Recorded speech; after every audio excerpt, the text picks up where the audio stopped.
안녕하세요, 멋진 기영입니다. 어벤져스4 엔드게임 트레일러가 공개되고 과연 타노스에게 마지막 결정타를 날린 인물은 누가 될 것인지 정말 궁금해지지 않을 수 없습니다. 이번 시간에서는 타노스에게 마지막 피니쉬를 날린 인물은 누가 될 것인지 한번 분석해 보도록 하겠습니다.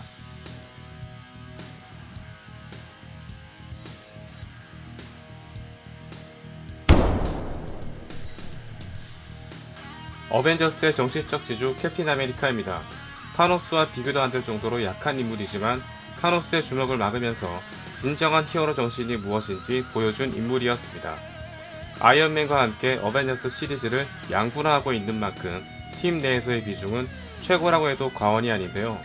기본적으로 어벤져스 히어로 내에서도 최약체 인물이기 때문에 자신보다 체급 차이가 훨씬 넘사벽인 타노스를 상대로 피니쉬를 날리는 것은 상당히 설득력이 떨어지는 편입니다.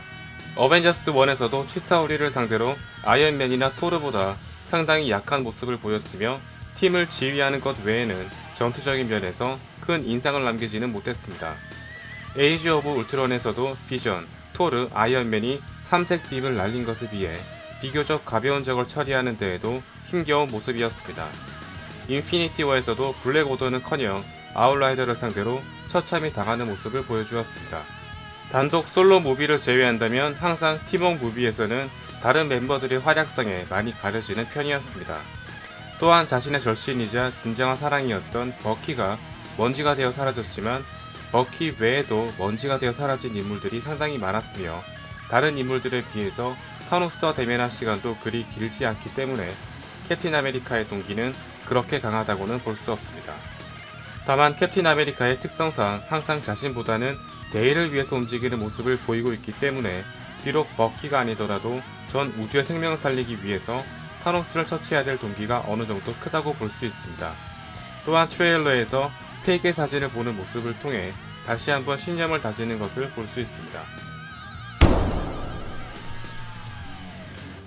라그나로크와 인피니티 워에서 두 차례에 걸쳐 크게 떡상했던 토르입니다. 심지어 인피니티 워에서 바이프로스를 타고 와칸다에 입성한 장면이나 스톤 브레이커로 타노스의 가슴팍을 찍은 장면은 지금까지 그 어떤 곳에서도 볼 수 없었던 역대급 명장면이었습니다.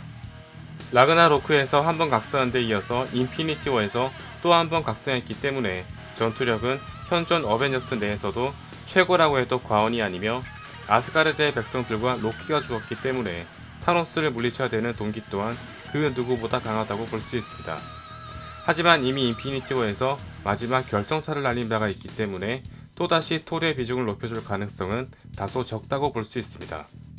또한 엔드게임에서는 캡틴 아메리카와 블랙 위도우를 비롯해 호크아이와 헐크까지 인피니티 워에서 비중이 적었던 히어로들이 대폭 활약하게 될 것이기 때문에 토르의 활약상은 다소 적을 것으로 예상됩니다. 엔드게임에서 가장 변수가 있을 것으로 예상되는 네뷸라입니다. 지금 언급한 인물들에 비해서 전투력 자체는 크게 뛰어난 편은 아니며 이미 1대1 대전에서도 현재의 격차가 밀리는 모습을 보여주었습니다. 하지만 타노스를 죽여야 되는 동기는 그 누구보다 강하다고 볼 수 있습니다. 이전의 아름다웠던 모습은 온데간데 없이 모든 신체를 기계로 개조했으며 그로 인한 정신적인 고통과 압박은 토르나 아이언맨은 비교할 수 없을 만큼 잔인한 시간이었다고 볼 수 있습니다. 한 가지 재미있는 점은 네뷸라는 항상 열등감에 시달려 있다는 점입니다. 항상 가모라에게 패배한 것이 서러웠는지 가모라가 방심한 순간 죽기 일보 직전까지 밀어붙였는데요. 자신이 가모라보다 약하지 않다는 것을 증명한 후에야 두 사람의 감정이 풀어지는 것을 볼 수 있었습니다. 그런 네뷸라를 열등감에 시달리게 한 인물이 바로 타노스인데요.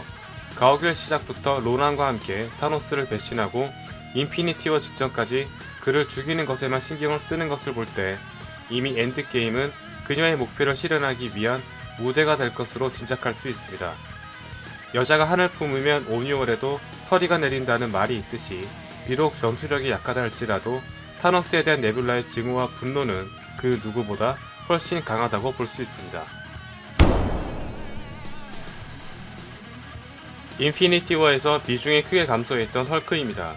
수르트에게 겁없이 도전할 정도로 단 한 번도 패배한 적이 없었던 헐크가 처음으로 인생의 쓴맛을 보게 되었는데요.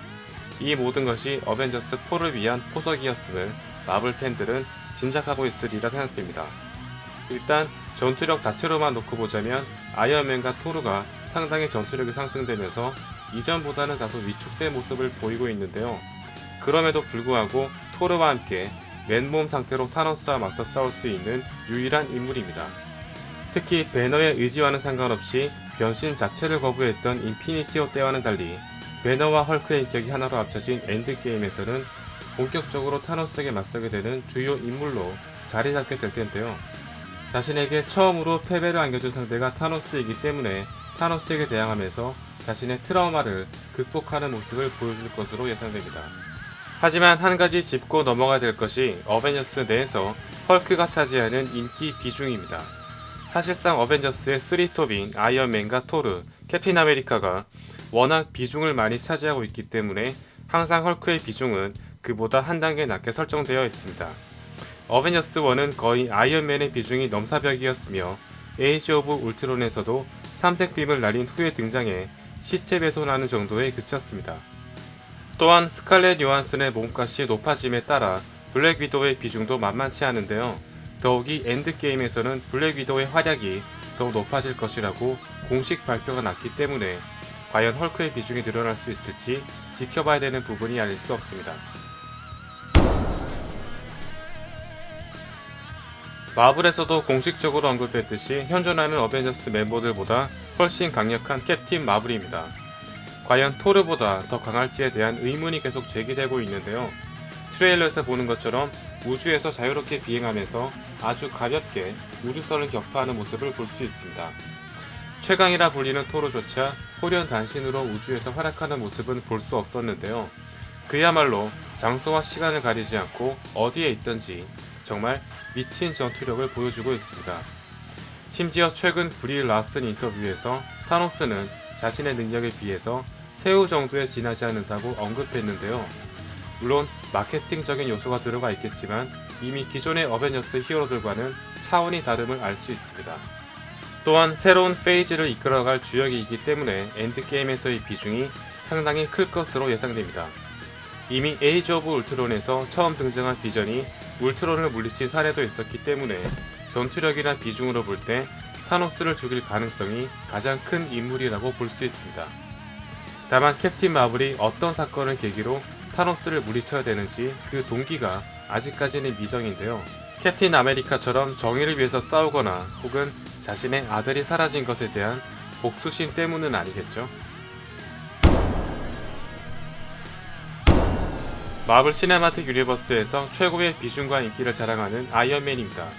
사실 토니의 트라우마는 아이언맨 3에서 모두 극복한 듯 보였으나 에이지 오브 울트론에서 다시 로봇을 만드는 모습을 통해 어벤져스 1의 사건이 얼마나 그에게 트라우마가 되었는지 알 수 있습니다. 인피니티 워에서도 지난 6년간 오직 타노스를 물리친 날만 기다렸다는 대사를 통해 그가 지금까지 슈트를 만드는 데 집착했던 이유를 알 수 있었으며 그 누구보다 이 모든 사건을 종결시키는데 가장 매달렸던 인물이었습니다.